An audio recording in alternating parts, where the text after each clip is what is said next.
All right, here we go. OverDrive, off and running. TSN 1050 on the TSN app, your home smart speaker. And up on TSN 4, Bryan Hayes, Jonas Siegel of The Athletic, and my partsy himself, Al's brother, is in studio. Al's brother, you're here for 3 hours. I think I have to say Michael DiStefano. Well, it's Al's brother for the rest of the show. Right. But we got to plug the real handle. All right. My dad would appreciate that. Absolutely. You know, Papa DiStef would appreciate that one. This is the first time that you and I have been on a show. Actually, this might be the first time that we've done a show together as well as a three-way ordeal. Like, I've only come on. The only time I've ever been on OverDrive is when you were off and I was filling in for you. Right. This is the first time you and I have gone 3 hours together. Let's look at this. Look at that. Look at this. Look at that. 30 seconds in, that thing's going to get played. Like, that is the greatest clip. We played it a lot yesterday. We didn't find it, obviously. I don't know who found it originally.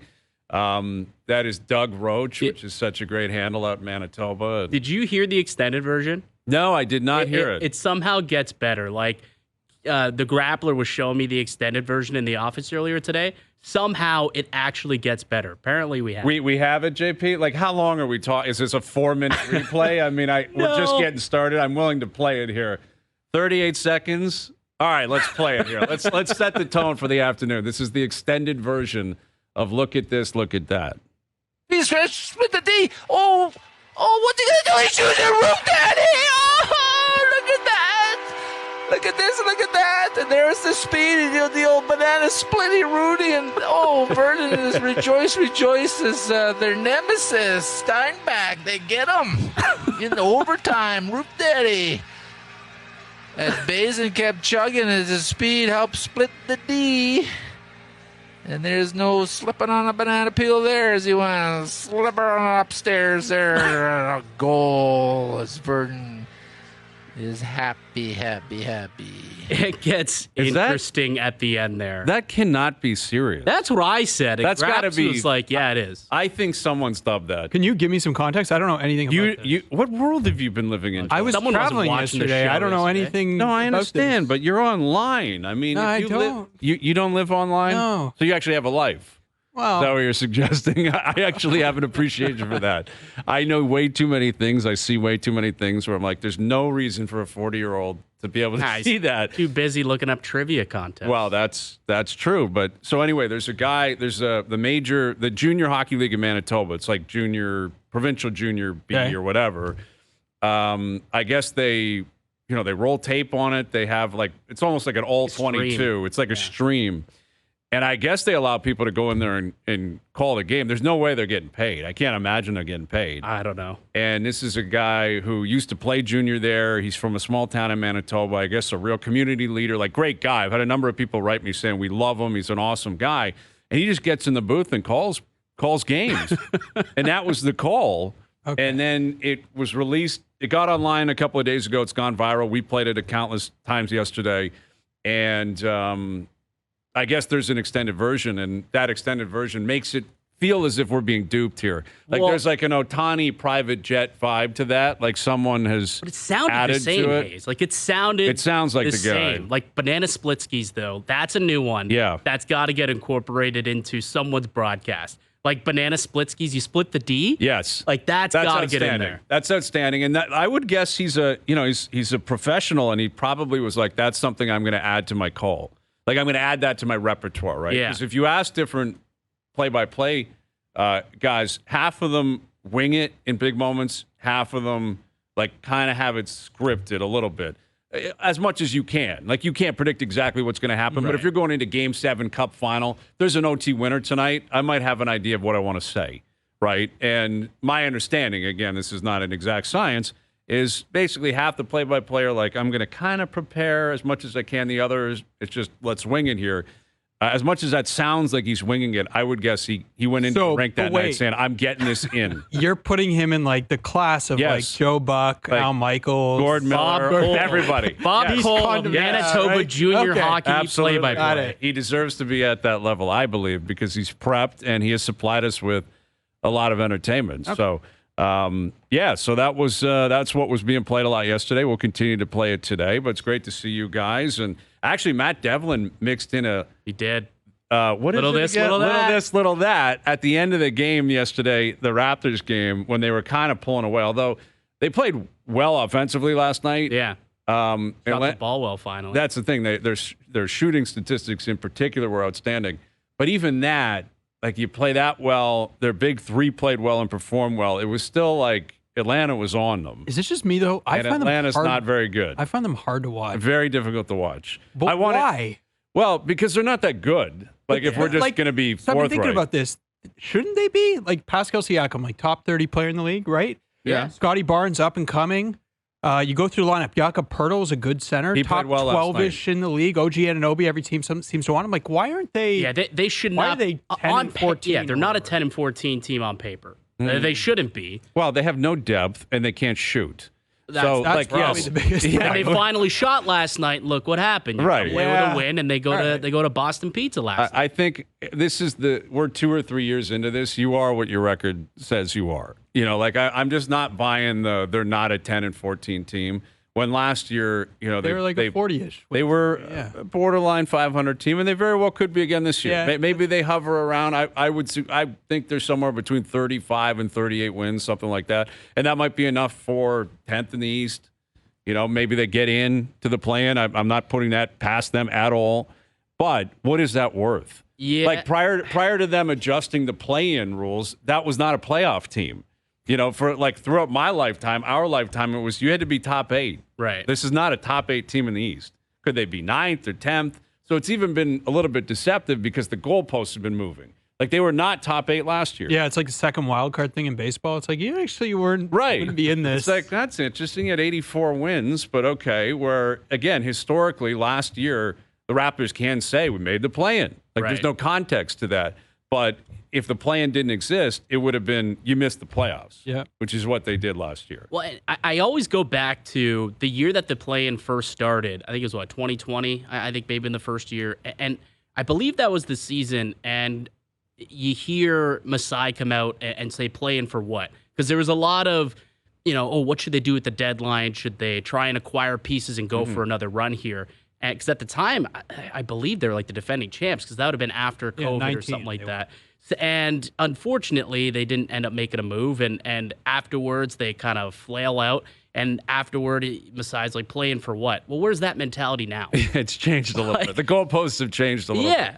But I would like to get, a candid answer from Messai about how he's feeling about watching this team right now. Because, like, your assessment of the talent they have, you guys aren't alone in that. There's a number of people around the NBA that are suggesting the same thing, writing the same thing. We had Sam Mitchell on a week ago, and Sam was saying the same thing. He's like, you look at the collection of the players that they have, there's enough talent there for you to believe that they can move up the standings a little bit. They're not going to compete with Boston or with Milwaukee or Philly or, the top teams in the East. They weren't going to do that. That was not the expectation. Yeah. But Messai was very clear that he did not enjoy watching them last year. No. And, was very blunt. And I have a great appreciation for that bluntness. And yet he didn't really make that many changes. He changed the coach. Fred left, and I think they were hoping Van Vliet would stay. Well, do you think you get to a point when you nail so many trades where you're like, kind of want to nail this trade, and if there's no trade that's like a home run, you're just like, I'm just going to wait? Well, possibly. Yeah, I mean, like, do you overthink it where you're just like, you know what, I'm not going to take. I think you overvalue your own guys is probably what's happening. Yeah. Like it's not. That's the book on Messai. Like a lot of, insiders do come out and say Messai's got a very high value. Like so many times we've heard that Pascal Siakam has been in trade rumors. He's in trade rumors right now. But often you hear, but they want an arm and a leg. And it looks like teams aren't willing to pay for it, or else that deal probably would have got done at some point.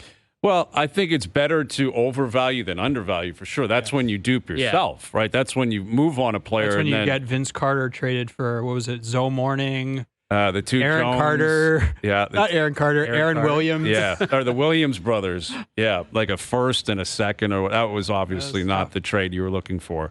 But yeah, I mean, listen, I think they should value Pascal very highly. I think he is, he's revered around the league as a talented player in his prime. Like you should be looking to get something for him. He's creeping up on like a max player. But at some point you got to make the decision. It doesn't matter how you value him. If every team in the league doesn't see it the same way, then you're on the outside looking in. And then if he walks for nothing and you got another situation like Van Fleet, you just can't explain it with where they are right now. But the thing with that is, like, Van Fleet, everyone's like, well, you got to trade him. You got to get something. If all you're getting back is, like, I think the rumor was, like, Luke Kennard. Well, probably a first that would have had heavy protections. Maybe I understand that. Nothing. But why? Like, I don't know. Like, maybe that's wrong. Maybe you just take something and keep moving on. And I remember having these conversations around the deadline that you do have to have confidence. You have to have pride in your price. Yeah. And you got to back up your price. Right. And you don't want to look like a sucker. And then you become a sucker every year, right? And I think Messai has been around long enough that if anyone is thinking he's a sucker, that's shame on them. Yeah. Like, I don't think anyone would walk away, even if he got, pennies on the dollar for a guy that is valuable like Fred. I don't think that immediately changes your reputation. Well, his track record, like, to your point, he's hit on so many trades. Even if he gets a little less on something today, you're not going to look at that guy and say, "Oh, he's lost his fastball." It's one trade, and it was something that had to be done. Like, but maybe that does seep into, like, the opposing GM's mentality. It's like, well, last year, I mean, if I just wait long enough, he'll just take Luke Kennard. Mm-hmm. Maybe it does. Maybe it matters. Listen, your reputation is always being challenged. It is always at stake. But again, you can't allow it to get to the point where it's not always that the other teams aren't taking you seriously enough or don't see it your way. Yeah. Sometimes it can be, man, it's you. Like, you're asking too much. You know what I mean? Right. Like, if you're trying to win every deal, like, smash the other team, you're just going to get nothing. It's just, at some point, teams are going to say it's not worth it for us to go down that road. But Bobby Marks coming up in about 20 minutes. We'll ask him about this. We'll get into the Giannis stuff from last night. Draymond Green suspended indefinitely, and I can't figure that one out because the play has happened. Like, what are you waiting for to figure out? They're not. They're gonna push it along. But at some point, you have to have a finite answer on how long he's suspended for. But it's the same thing. Like, remember they suspended Kyrie? They were just like indefinitely. Yeah, but Kyrie was like a wild situation. This isn't wild. This is an infraction on the court. Like, well, this is like watching him, and this is like you have imploded. We are stopping this. We're not going to give you 6 or 7 games. We're going to wait, and we're going to try to, like, fix this so this doesn't happen every 2 weeks. What are you fixing? I don't know. I don't know. They're making it sound like counseling. They're going to try to figure out why he's blowing up every 3 weeks. And that, to me, I find a bit extreme. Like, I don't know him personally. I don't know what Draymond Green is all about, what he's going through. But this is an infraction on the court. Like, I took more umbrage with the Jordan Poole stuff. Right. That spoke to someone that's got real issues. There was no suspension, if I'm not mistaken. Because it wasn't technically during the year. There was like a team suspension. But I don't think he actually missed games. I think he did, but it was like it's in the preseason. He was injured anyway, or the preseason. It was I believe a 2-game suspension, but I'm pretty sure he wasn't going to play it anyway. But again, this is on the court an infraction. Like, this is something that other leagues would say, okay, George Peros, tell us what you got here. Yeah. What is the NBA waiting for to put a finite number on it? It's like, didn't they do the same thing also with Ja? Again, Jonas, that's guns off the court. This is the guy hit somebody while the play was ongoing. But we're going to try to address whatever the heck is going on. And then when we think you've addressed it, we'll get you back. It's almost like the NBA is sitting there saying it's not safe for this guy to be out on the court right now. Then give him 30 games or 50. But is indefinitely. What does that mean? He could be back next week? Think about it. Like, this guy's made millions and hundreds of millions of dollars throughout his career, right? So missing games, missing paychecks. What does that mean to Draymond Green? I don't think punishment means as much as we think to this guy because he's been punished. This is his 3rd suspension in this season. We're 2.5 months into the year. Oh, I understand that. So what does games do? I don't think anything. I hear you, but I guess there's a players association that exists, does it not? Like, if you run the PA, and I am defending Draymond Green, but I think I was confused by the fact that it was indefinite. Like, it was an infraction on the court. He hit somebody. I'd be curious. A hook at somebody. He slapped somebody. Sure, whichever way you want to define it. Yeah. Like, I was waiting for them to say 20 games, 25, 30, indefinite, just I'd be curious to see if the PA had a say in anything when it comes to this. They would have to. Right? Like, if it's an indefinite suspension, and if they're not willing to come out and they're not willing to give this guy an appeal, then, like, that's got to speak volumes. Well, let me ask you this. What is the point of a suspension? to discipline somebody for a bad action. And you're trying to get them to stop doing it, right? Like we Right. get tickets for speeding, so the next time you're speeding, you'll think like maybe I should slow down. But eventually, It's not working. Well, so so I mean, made the eventually they mistake. take away your license. Yes, and that's probably what's Right? happening. We're like this suspending you 6 games clearly isn't doing anything. Right. But we're what's gonna the- But saying it's an indefinite, like at some point, I don't know what they're collecting. Like He's got to have his. information is well, my point. From what it sounds like, and I'm sure Bobby Marks will have a little bit more information shortly. What it sounds as though is he's going to end up having to sit down with Adam Silver and prove, hey, I'm a changed man. Sure. You know, I was going month through from some now. stuff. Okay. And I'm a changed man. I think that I can get back on, and I've controlled my rage. And Okay. once he proves that, then they'll let him back onto the court. I guess that would be, and I didn't read the full release, but I just saw, he's suspended indefinitely. If that was the explanation, that, don't focus on indefinitely, focus on this guy's flying to New York and I'm going to sit with him and then I'm going to make a determination, that's different. And I understand there's been an accumulation of actions here that have put him in this spot, and he deserves to be suspended for a long time. But it's not like you're trying to like build up a case or you're still But if trying you're the league, you're Hayes, waiting for information to What come is in. your I recourse? wonder- What are you supposed to do? Give him 25 games. Okay. Yeah. Right, like if it came out yesterday, he's been suspended for 25. I'd be like, wow, that's massive, Harsh. Like that's very Makes harsh. sense. Yeah. But anyway, ultimately we know he wasn't playing anytime soon anyway. Yeah. I'm just, it's not like they're collecting information. Like with John Morant and with others, it's like we got to talk with people. We got to figure out what's happening here, right? Like we need to get to the bottom of this. It happened on national TV.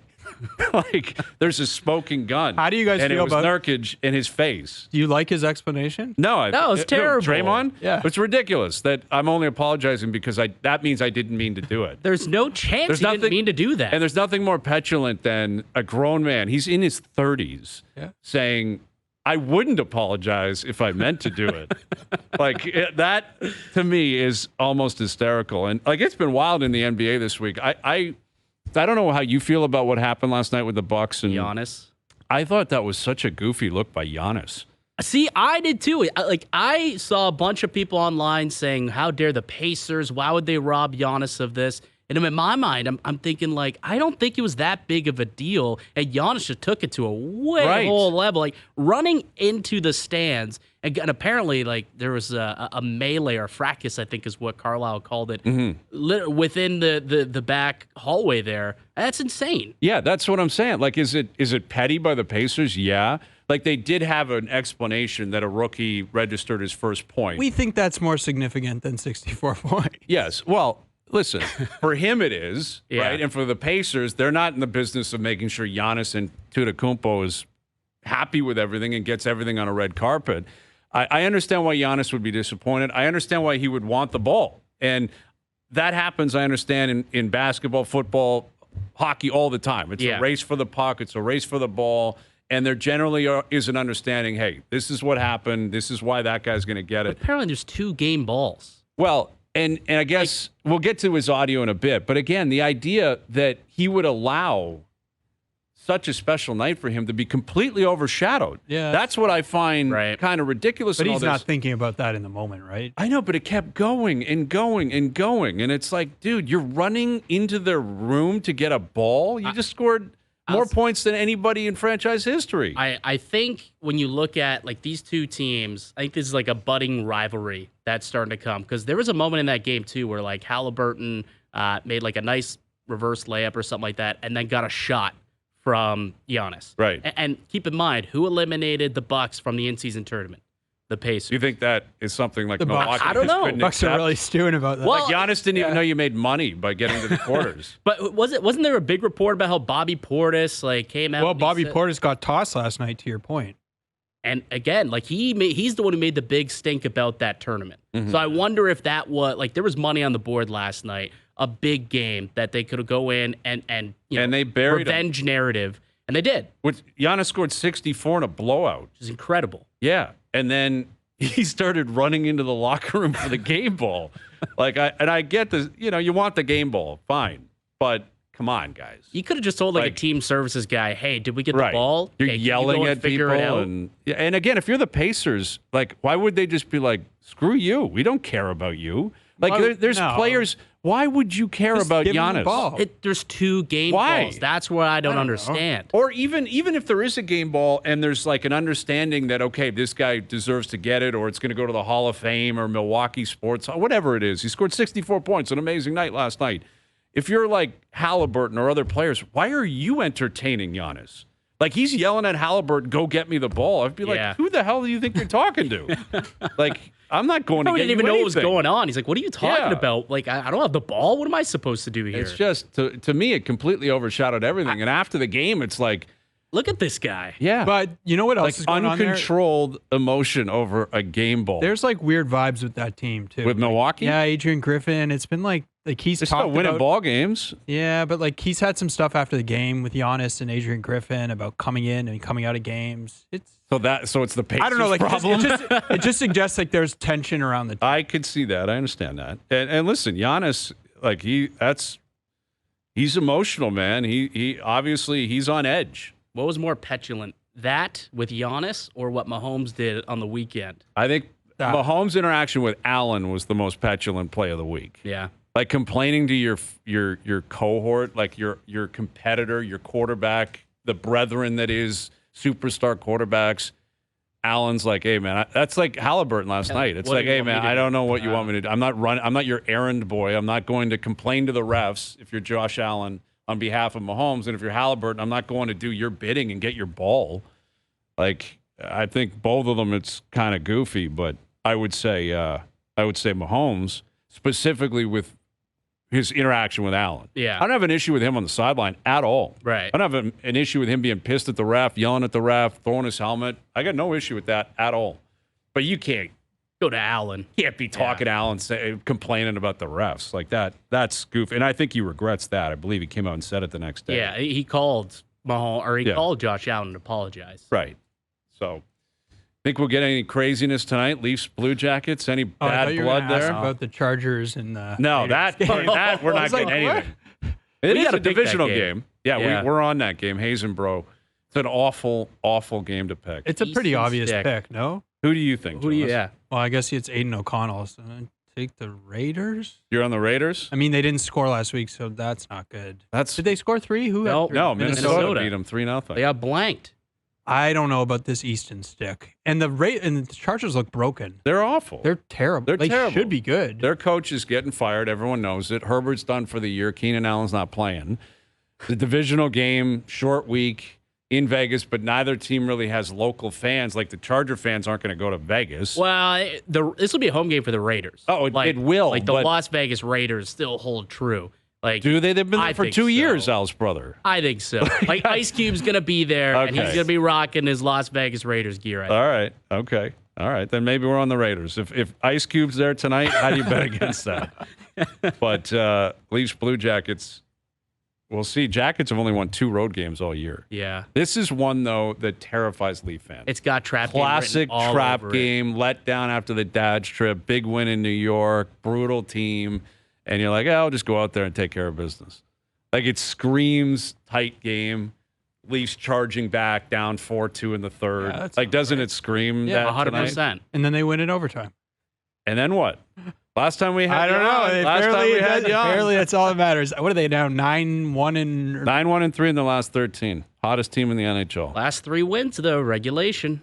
yeah. What do you make of it, Jonas? I don't know what to make of it. I don't like the Ranger win was fine. Like second I have a back to back. That was just fine, in your opinion. It's That was fine. impressive. That was an not impressive one win, of the Jonas. most impressive wins you've covered in years. It's fine. In years. Yes. Regular Get season, outta here. back-to-back flu bug against the Rangers, who have They been didn't maybe the go hottest team in the anywhere. league.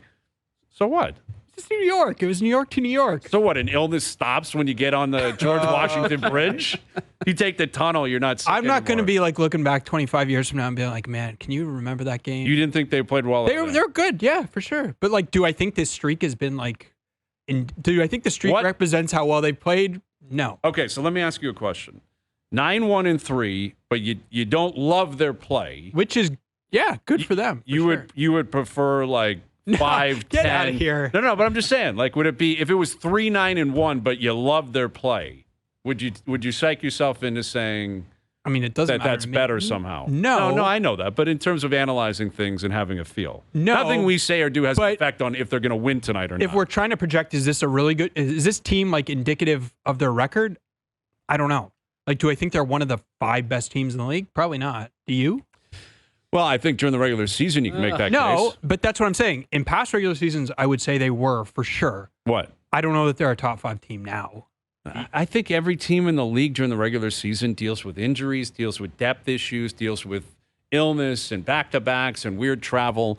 I think this team deserves the benefit of the doubt when it comes to regular season performance because they've been doing that for years. They have been big shooters in the regular season. Doesn't mean anything come playoff time. Playoff time is a totally different story. But I don't understand the viewpoint that they have the same core, the same pieces, the same coach, the same goalie. Like, I get some guys have come and gone. Many. Yeah, I know. We've been over this. Do you think Tyler Bertuzzi's still a plug, or is he playing better I now? never said he was that. Not a plug, but he has been better than anyone that left this team that Dubas I think represented. he leads the team and expected and it's goals. not even close. Yeah, but you got to take all those numbers with a grain of salt. Now you got to take him with a grain of always salt. had When to. it's Gino Malkin, you don't. Is he better than all of them? No, he's not better than Ryan O'Reilly. Okay, that's a trade at the deadline. I'll grant you that. Alex Kerfoot? Yeah, fine. What? He's better. Of course. For sure he's better. What are we talking about? I forgot here? what question you're asking. I don't know anymore either. Oh, What man. question? I was coming and trying to pit the two of you against each other.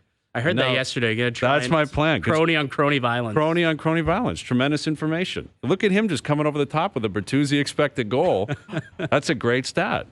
It's a He's great playing stat. well. Point that I out guess- when the O-Dog is back. Yeah, but the eye test fits it. He's been incredibly outstanding. inconsistent. That line's been outstanding. good. I like what I've seen from I've liked Bertuzzi. Max Domi. I've liked Domi. That third line thing is not going to work. In the playoffs? It's not going to work. They're going to have to do something. Yeah, I don't know you might what be they can right. do because there's not that many guys available, but Yeah. I don't like him as 3C come playoff time. not happening. Yeah. But then what do you do with him? Well, is the question. The guy that's going to move is Robertson. It's not going to be Domi.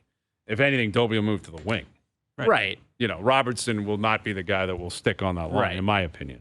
All right, Pierre LeBrun in about a half an hour. Hayes and Bro are in the house. We're on the clock tonight. Tell you what, this group chat, these guys are real Pigeon. losers. They're real Pigeons. losers, and they're really, really afraid that we are on fire. We've picked 4 in a row. We're only -8. After tonight, -7. I think there's an immaculate week in our future, and I think it's going to happen this week.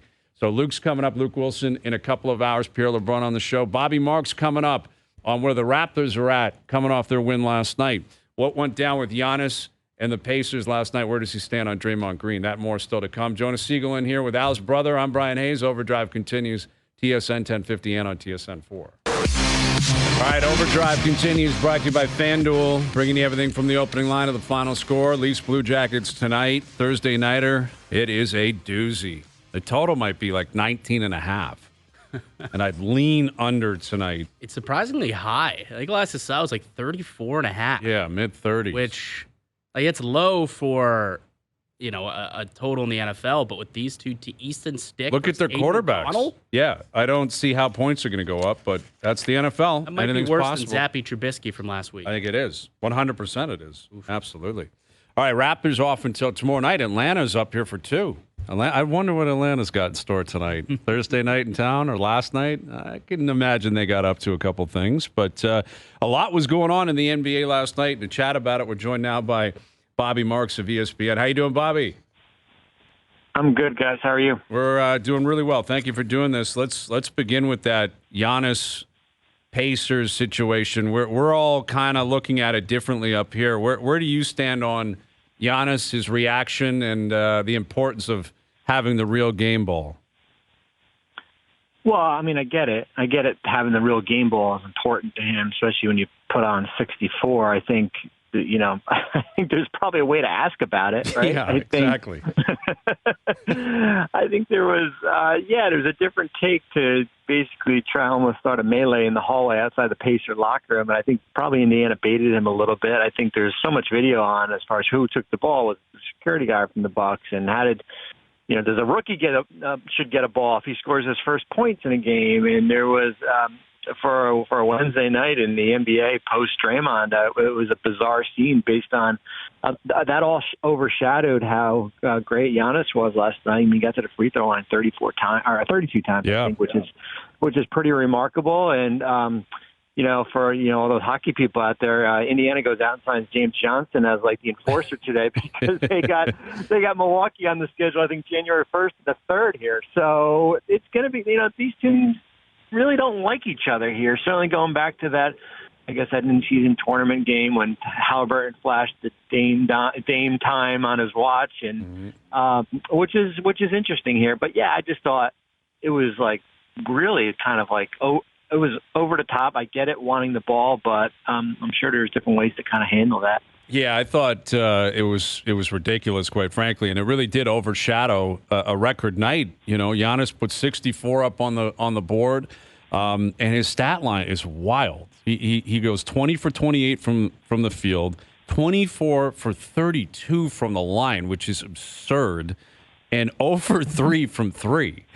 Like, he's got 64 points without a three-pointer in 2023. Like, how does that even make sense?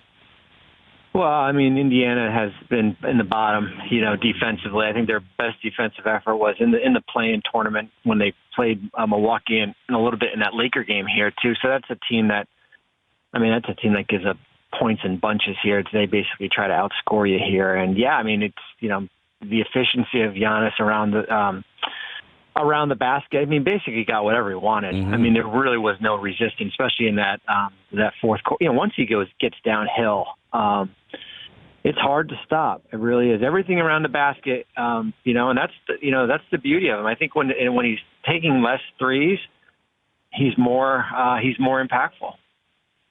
With Bobby Marks of ESPN, you mentioned what happened last night post the Draymond stuff. And it's impossible to bury the Draymond story because even with what happened last night, we're still buzzing about it up here. And I was a bit taken aback by the idea that it was an indefinite suspension for something that happened, like tangibly happened on the court. What is your reaction to that? Yeah, I was, yesterday morning after this all happened, I kind of was like, I heard people saying 15 games, 20 games, and I'm thinking, wait a minute, like, I thought the Gobert situation was worse, and I get it. Like, I understand as far as why people are, based on the history, people are thinking 20 games, and then it comes out at indefinitely suspension. And I think from the league's perspective, it's like, did he not learn from the first time? Maybe we don't put a number to it. Does he need some type of help off the court?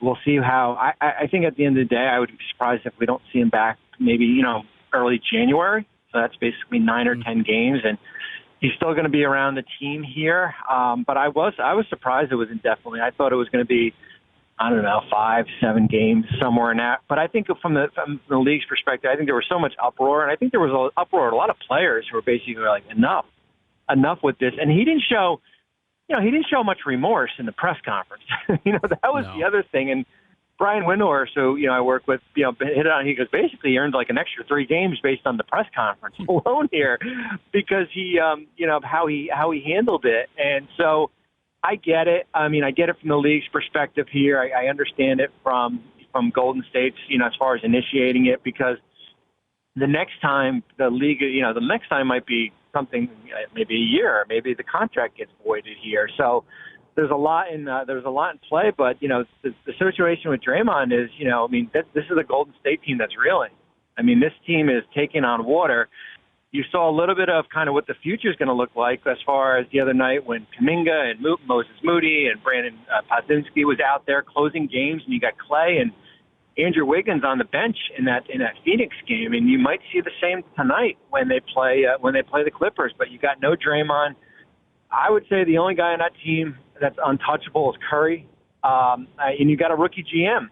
So there's a lot to kind of undertake here. But from the Draymond situation here, I think the league basically just said, like, enough, and we're not going to put a game number to it. We dictate now as far as when you get back on the court. Bobby, you kind of hit on there what I wanted to ask you about. Where do the Warriors go from here? Because you point out, like, Clay got benched the other night. Like, there's some big stuff kind of burbling beneath the surface. Like, what do you think their out is? Do you think it's trading Wiggins? Do you think it's trying to package like Kuminga and Moody? And like, what do you think their path is to getting back to being an actual contender? Because it doesn't feel like they're anywhere close right now. Yeah, I mean, before all this, I would have said, are they one piece away? Can they trade some of these young kids? I don't think they're one piece away based on how this Western Conference is. I think the guy to kind of keep an eye on is what happens with Chris Paul. He's been hurt. He's been back in the lineup here. He's got a non-guaranteed contract for next year, and you kind of have to treat it like he's the last year of his deal. What can Chris Paul get you, which is at $30 million, and then you got some draft assets down the road here. But I would say the young, I don't want to say untouchable, but they're probably close to being off the board, because if you're going to have to retool, you want Moody and Kuminga and Podzinski and those guys around. Now the big question is, what's the story with Curry, right? Like, if you get to a point where this thing is, torn down a little bit here, whether it be Clay doesn't come back and you move off Wiggins, Curry's got 2 more years after this year. Is he willing to kind of undergo basically kind of a full rebuild in a really difficult Western Conference? With Bobby Marks of ESPN. Then you get to the local team up here where the Raptors, a bit of a conundrum, Bobby, in terms of who they are, what they're going to be, how Messai and company are going to handle it. And yet last night, albeit against Atlanta, not a great team, it felt like the plan that they always envisioned, or what they thought they could unlock with the way they're building this team, kind of came together last night. It's funny how that can work when you actually hit shots. They can't shoot. But, Siakam went 12 for 19 from the field. OG was 10 for 13 from the field. Barnes was 11 for 14.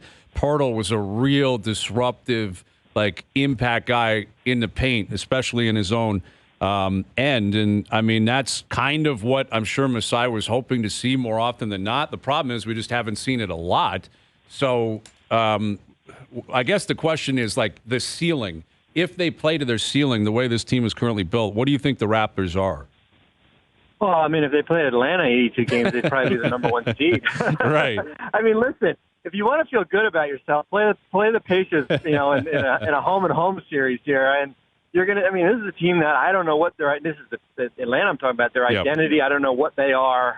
If you think you have issues in Toronto, well, look at this Atlanta team. I think for them, it's I'm still in the mindset let's see where they are on December 31st, January 1st. Besides Boston and I guess Philly and probably Miami, there's a bunch of teams kind of stuck together. Can you catch fire? Can you run off 5 or 6 in a row? We'll see. I think Pascal is really interesting to me because I've got kind of December 30th circled on my calendar, because if Toronto doesn't do anything with him from a trade perspective, they lose a little bit of a leverage, because if he does get traded after that date, the likelihood is he's not going to sign an extension with that new team because he can't get the full value. They'll lose about $100 million by doing that. And so if you're Toronto, are you comfortable just extending him and then going into next offseason using him as a trade asset if this thing really kind of goes off the tracks a little bit here? But I think they're still kind of in a wait and see mode. But I do, the sense you get is a little bit different than last year when they were buyers at the deadline. They were 26-30, and they went out and traded a first for Pirtle. I don't think that's the case this year. But you could always say, hey, outside of the 3 guys, OG, Pascal, and Trent, we've got $40 million in expiring contracts. We've got some draft picks down the road. If we're a 500 team, can we go out and improve the roster?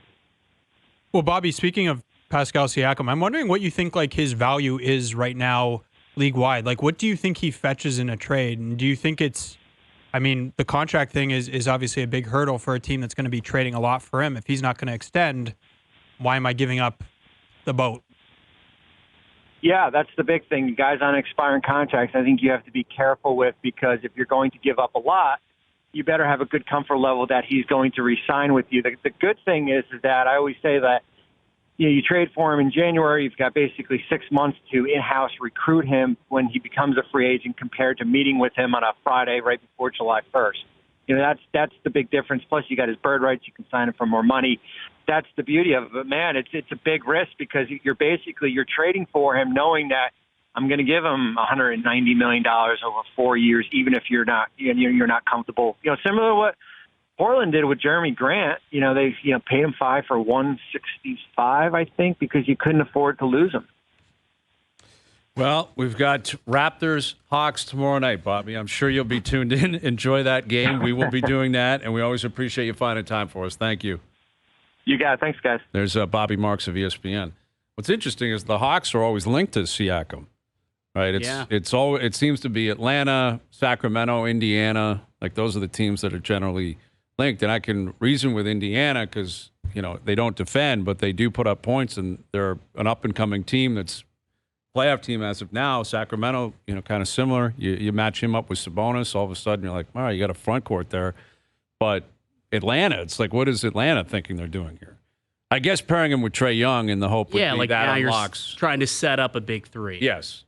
Right? That's what's interesting is, and to tie, I guess, both those conversations together about, the Warriors and the Raptors is, remember a few years ago, that was a big team that was interested in Pascal Siakam. Yes. But they decided to keep those draft picks. They drafted James Wiseman. They drafted Kuminga. And it's almost like they had their toes in two different pools where they're like, well, we have this win-now team, but we also know that they're getting older. We want to rebuild for the future. And it seems like it's blowing up in their face right now, where maybe they should have just made that pick, grabbed Siakam for the last couple of years, and maybe things would be a little different. Which dynasty do you think is ending in uglier fashion, the Warriors or the Patriots? Patriots. Yeah. Patriots? Yeah. Because the Warriors still have a chance. They're like a couple moves away from being back in it. Like before the season, I would have thought they're an outside contender to win. The Patriots are.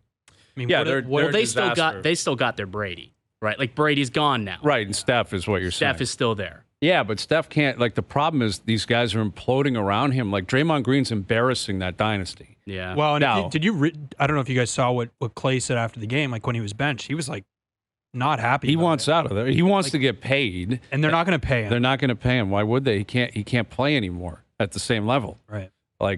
And that's what I'm saying. Clay, Draymond embarrassing themselves. Yes, Steve Kerr. Chris Paul was a weird addition this summer too. Yeah, I remember when I saw that, I'm like, why? Well, they just wanted to get rid of point guard. Jordan Poole. Yeah, but still, it's like the guy who got punched. You'd think you'd find a better deal, and I guess you need money to match. No one wanted to take that contract. He makes a bajillion. And look what's happening in Washington. Everyone makes up $1 billion in basketball. That's the thing. Trying to reason with that's too much money. It's like, how is that possible? It is. But the Pats, they're going to get a top 2 pick, so they'll get a quarterback. I guess the question is, do they fire? They're not going to fire Belichick, but it'll be a mutual. It'll be mutually agreed upon. Go coach the Chargers. Yeah, I don't see the Chargers wanting Belichick to come in and do that. They just went on. Staley is a mess, and Belichick's much better than that. But Staley's a defensively sound head coach, supposed to be. That's Belichick. Belichick, don't you want someone that is more progressive offensively to work with Herbert? The whole thing is about Herbert. Offensive coordinator, something like that? Yeah, something where it's we're going to bring this guy in and he is going to play. He's going to set up this offense the way McDaniel has in Miami, the way Shanahan does in San Francisco, McVay did when he got there. Belichick's not going to do that. Belichick's still going to try to win with defense and be kind of a military sergeant type thing. I don't know. I don't see the Chargers going down that road. He's old, but hang it up. Why is he just hang it up? Thing. If he's done with the Patriots, he might just wants to ride off into sunset. Yeah, maybe goes down to Tampa. Could you imagine? Follows Tom Brady, and then Tommy unretires. Anything's possible. All right, Pierre LeBrun in about 15 minutes. Overdrive continues. TSN 1050 and on the TSN app.